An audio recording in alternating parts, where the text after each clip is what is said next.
విష్ణుకు సత్ పరబ్రహ్మ తస్మై గురవే నమః.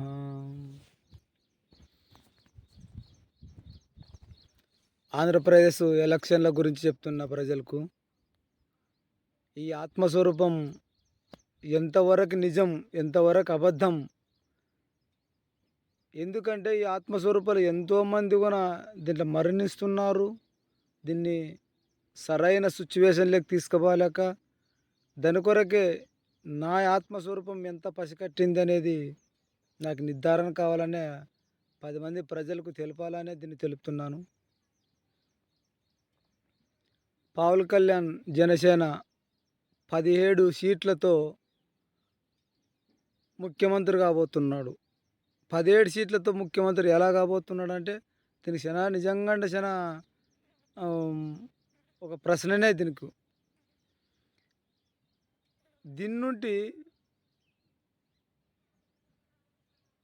జగన్మోహన్ రెడ్డి లేకి ఎంటర్ అవుతాడు ఆల్రెడీ. ఎందుకంటే చంద్రబాబు నాయుడు మోసం చేస్తాడని అక్షరాలు నిజం జరిగింది ఇంతకు మొదలే. కాకపోతే పవన్ కళ్యాణ్ జగన్మోహన్ రెడ్డి లేకి పోయి ఆయనకు సీట్లు చాలకొస్తే అవతలకు పోతే రాదు, యువతలకు పోతే రాదు అన్నట్టు ఎక్కడో చెంపకి జగన్మోహన్ రెడ్డి చెంపకే పోయి కాబోయే ముఖ్యమంత్రి కావచ్చు.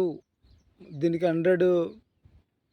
ఎందుకంటే నా ఆత్మస్వరూపం ఎంత నిజం చెప్పింది, ఎంత అబద్ధం చెప్పిందో తెలుసుకున్నొచ్చు. ఇక్కడ జగన్మోహన్ రెడ్డికి సీట్లు చాలకొస్తప్పుడు నువ్వే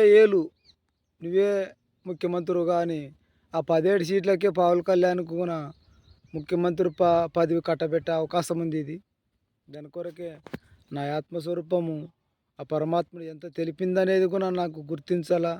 ఎందుకంటే 10 మందికి తెలపడమే ఈ ఆత్మస్వరూపము మనిషిది.